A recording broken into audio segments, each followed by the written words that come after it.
बहिन से राखी बना बाबू योना राखी कभी ना सुन लागत गलाई बहिन से राखी बना बाबू योना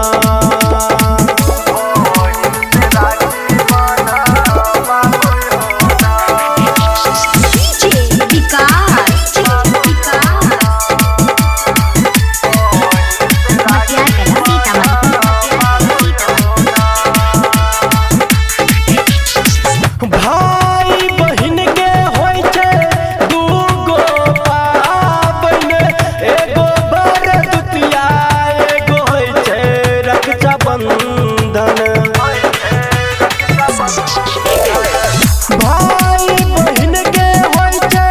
दूगो पाबन एगो बरदुतिया एगो होय छै रक्षा बंधन बहिन के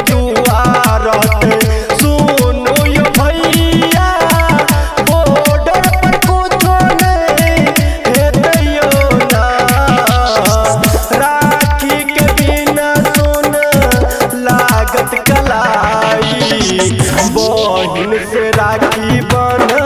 बाबू योना राखी कभी ना सुन लागत गलाई बहिन से राखी बना बाबू योना।